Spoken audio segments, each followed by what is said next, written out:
It's time to get started and share with you all about this amazing country, this amazing destination that we traveled to. We actually didn't have a trip this year, right? To Jordan, Paul. Our last trip was last year. No. We had a group that went, had an amazing time. Let me say a few words, first of all, about Wheel and Anchor for those of you who are new. If you have listened to our webinars 100 times before, then you can tune me out for a moment. We are a community of travelers from all across Canada. So the vision behind Wheel and Anchor, why we started this organization, this community about 5 years ago, coming up 6 actually, I think this summer, was that I wanted to have a way for people from all across Canada, people who have a like-minded view of Canada, of traveling, to be able to come together for good times, for also travel at a pace that is a little bit more reasonable. A trip like this is what we call it an experiential trip. So, we are moving to 3 different spots in Jordan throughout the trip. But at the same time, we've allowed for some free time to relax, particularly on the Dead Sea. And that's kind of the motto of our trips, is that we don't want you to feel rushed. We want you to be able to stop, smell the roses, as it were, or in this case, the Rose City of Petra, and enjoy the company of some amazing people. And we've really we've attracted some amazing folks from all across the country. And again, that's kind of what sets us apart, is that we are a very Canadian-minded, like-minded group of travelers, and that's what sets us apart. And our goal is that all of our members become well connected. And I think that as you get into sort of the latter part of life, the connections, the relationships that you have with people, families grown up, kids have gone on, done their own thing, and so we sort of seek connection in people who share the same kind of ideas, and the same kind of sense of adventure. And that's what we're up to here. And that's something again that I think is our members will testify to. That's what we're all about. And of course, in the process of doing that, we're going to take you to all corners of the planet.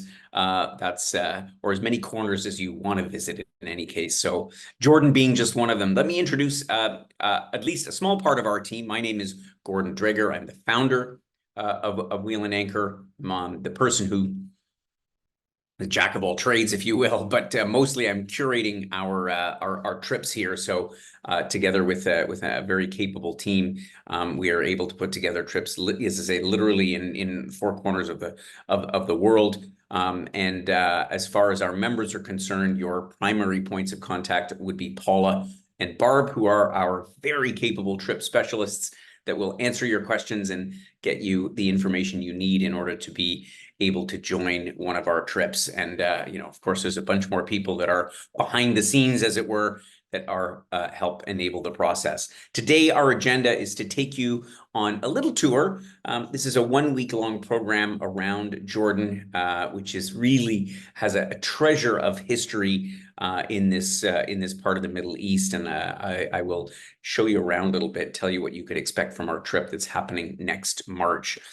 Looking at the map of Jordan, of course, we begin in the capital city in Amman, to Queen Alia Airport. We spend our first days directly on the Dead Sea, which is a great way, particularly if you're flying over from Canada. It's a longer journey to get over to Amman. And we're going to spend the first few days on the shores of the Dead Sea, but also visiting Mount Nemo, a very famous historic site overlooking the Dead Sea. And then we're going to continue down to the famed city of Petra. This is probably the #1 reason why people come to Jordan, is to visit Petra. And then Wadi Rum, this incredible desert landscape. And we're going to go into a little bit more detail about that. So that's the program in a nutshell. And as I said, this program precedes our Egypt and the Nile program. So immediately following this, there's 1 day in between. You could take a quick flight from Amman down to Cairo and join us for our very popular trip that's just come back, actually, about 2 weeks ago. Our members enjoyed this brand new private dahabeeyah. This is a sailing yacht. It doesn't actually sail, obviously, but it's a privately chartered vessel where about 16 to 18 of our members will travel with our Egyptologist down the Nile. So it's a great combo to do, but one could continue on and visit other places in the Middle East. So by all means, this doesn't have to be standalone, because, as I say, most people may not want to fly all the way to Jordan just for 1 week. So let's see what this program is all about day to day. As I say, first of all, we're going to arrive to Amman, and once we arrive in, we're going to head directly to the Mövenpick Resort on the shores of the Dead Sea. It's actually not all that far. The airport sits to the south east of the city anyway, so we don't even go near Amman at the beginning, and we head down to the Dead Sea. This is a beautiful spot. We stayed at a different hotel the last time that we visited Jordan. And I, of course, as I always do, was taking a sneak peek around at the other resorts, and came through the Mövenpick and was delighted by the combination of the high standard of accommodations, but also the service, and of course the views and the facilities, the amenities that they have there are really just amazing. So it's a great place to spend a few days, particularly after a longer journey from overseas, and relax and enjoy everything that the Dead Sea has to offer. So you'll have some time on that first day to sort of settle into the place, and then we're going to take you out. Whoops, we skipped a slide there, to head up not far from the shores of the Dead Sea up to Mount Nebo and Madaba. Mount Nebo is, again, a particularly important site to visit because it is known as the birthplace of the prophet Moses. And so, sorry, not the birthplace. Excuse me, I got that wrong. The burial site of the prophet Moses, and it's the point from which he saw the so-called Promised Land. So we're going to hear all about that part, the Moses Memorial Church that's like 1,500 years old that's there. I mean, everything in this part of the Middle East, of Jordan, is old and ancient, and is 2 millennia old. Madaba, which is the other important stop on here, and we see this incredible mosaic that has been painstakingly restored. That's basically the map of the world at that point, at least from the perspective of the Byzantines, who were the ones that were occupying this area at that particular time. It's really remarkable, and the city itself is a delight to get your sort of first taste of sort of Jordanian culture and visiting the markets and wandering around. We loved Madaba the last time. Actually, we didn't have enough time on a previous trip, which is why we will spend lunch there and have time to stroll around the streets and take it all in before we head back in the latter part of the afternoon. And then we'll have a day to enjoy the Dead Sea. There's a somewhat non-becoming shot of me floating in the Dead Sea, which is, of course, among the highest concentration of salt water of anywhere in the world. It's also the lowest point on the planet, as you probably know, at a few hundred feet below sea level. So it's a remarkable place, and it's obviously people flock there to Jordan and to neighboring Israel, to the shores of the Dead Sea, because of all the therapeutic properties. In fact, I'll give you the sneak peek. We have a special massage program that's available for those who book early. We're throwing in a massage, a wonderful treatment at the spa at the Mövenpick for our early birds who sign up for this program early. Honestly, once you get there, you're going to want to rub yourself in the mud and float in the sea. You can't actually; it's not actually possible to swim. The water's so salty, you just don't want to get in your eyes or anything like that. But you can do as I did and just sort of float there and read the newspaper and have a few laughs. It's a lot of fun. But the amenities of the hotel make this a great way to just sort of spend a relaxing day. We'll then pack up and head south on our way to Petra, which is in the south part of the country. It's a bit of a longer drive, about 4 hours from the Mövenpick Resort down to Petra. And on the way, we'll pass through some incredible landscapes, these vast craters, and it's really a desert landscape that you're going to see, other than the shores of the Dead Sea for the most part, and a few other oases around. But for the most part, it's a very stark and striking landscape. And In amongst that, we'll have a stop for lunch at Little Petra, which is, of course, as the name goes, is an incredible tomb inside a gorge that has a whole bunch of monuments that sort of liken themselves to the real Petra, which of course we're going to visit on the following day. So it breaks up the day nicely as we make our way down to the city of Petra, where we will again spend a lovely evening at the Marriott Hotel there, another lovely property just outside of town, overlooking this, again, very awesome landscape of the desert. And the highlight, this trip is full of highlights of the trip, of course, will be our day inside the Rose City, one of the 7 wonders of the world. This is one of those things that it ought to be on everyone's bucket list. Obviously, that's why you're here, to find out all about it. Visiting Petra is quite an experience because you start at the entrance at the gate. And when you arrive there, you really have no idea what to expect. And I mean, the first time I went there, it's like anyone. I'm kind of like, where is this city? Where are these carvings? Because all you see is rock and barren landscape around. And then you walk down this sort of dry riverbed, and next thing you know, it closes in on you, and it's this very narrow.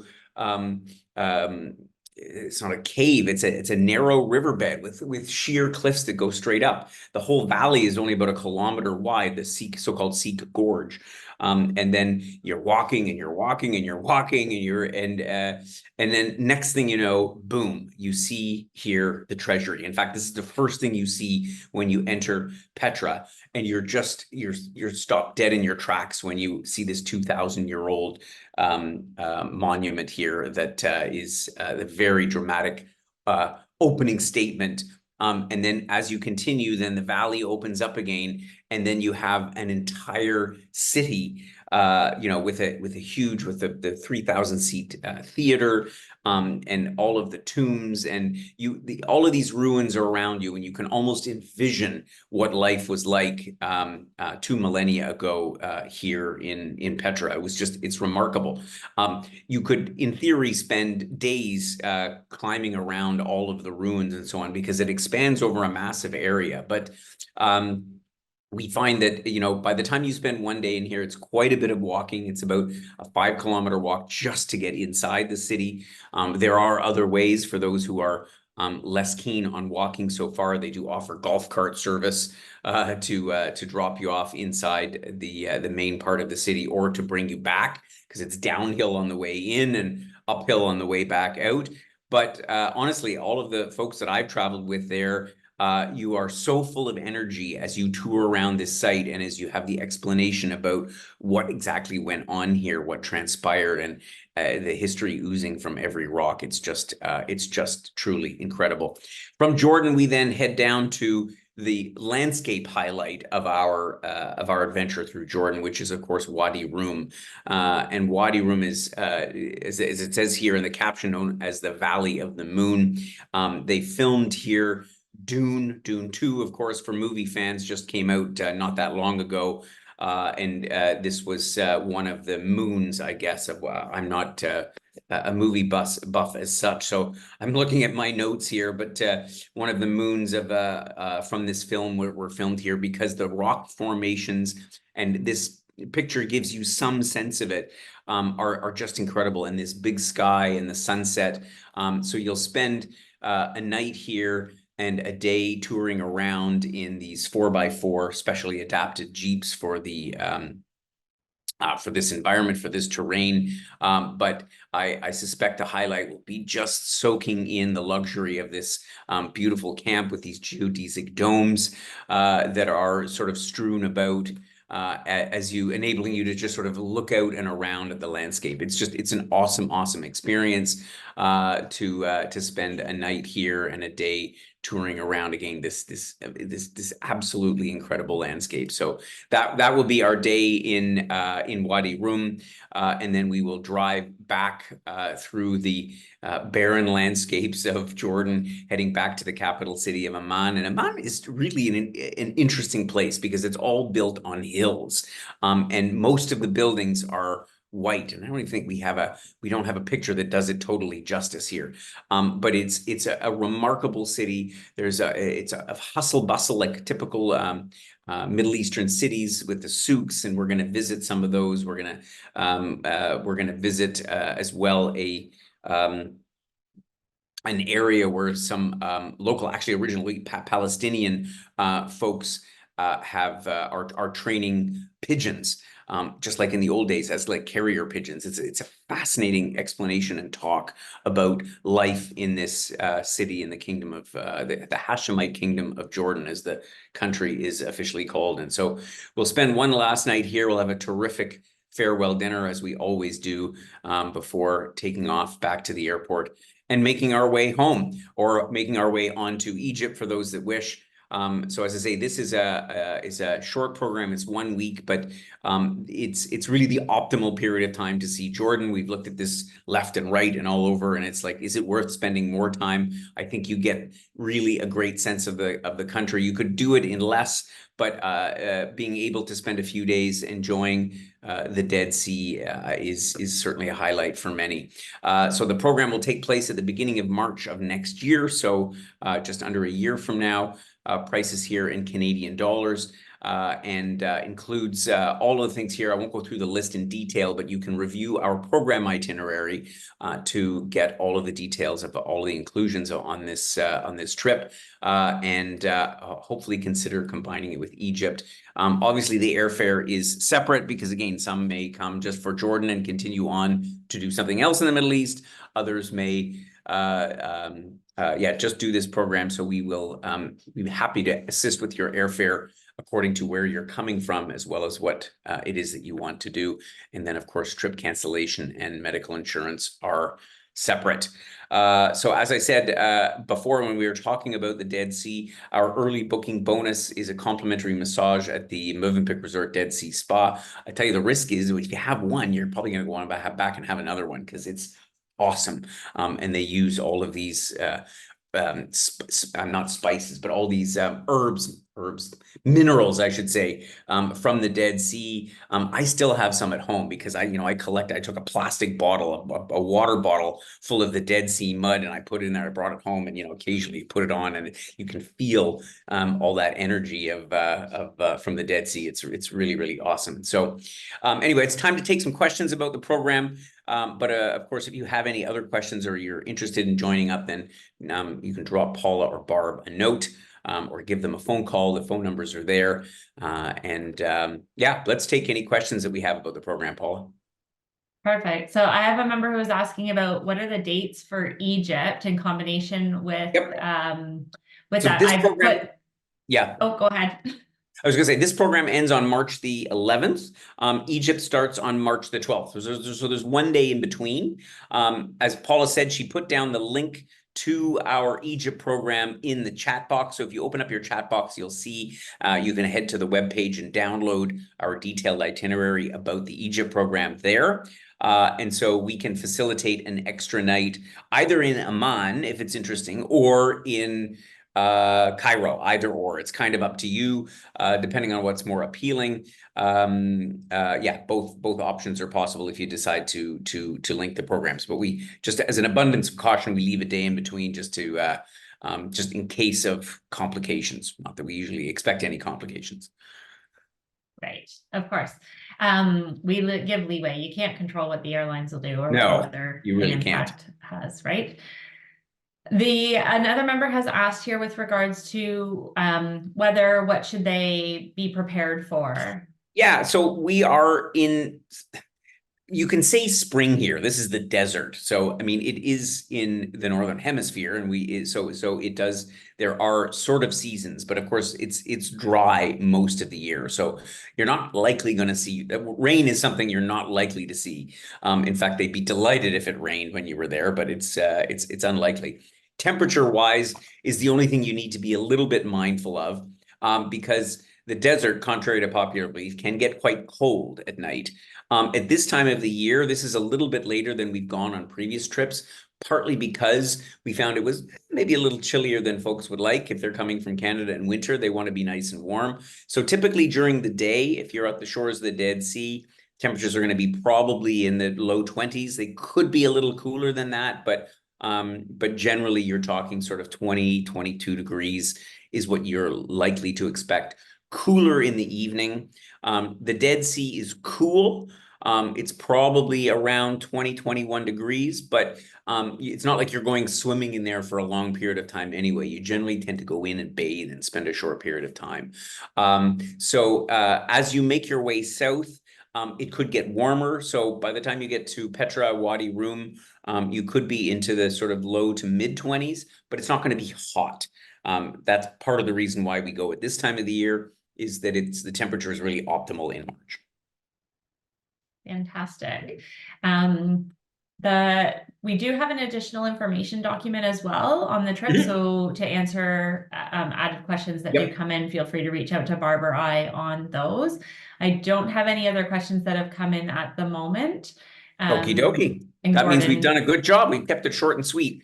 Probably you will have other questions, but as Paula said, read through the additional information. We've tried to capture all the questions that have come in on this trip from previous iterations of it, as well as feedback from members and comments from our hosts that go on the trip. So we've gathered a lot there. And if you read through it, it should answer most of your questions about the trip. But of course, you can always drop us a note or give us a call, and we'd be happy to answer any other questions. But apart from that, I hope you'll consider joining us.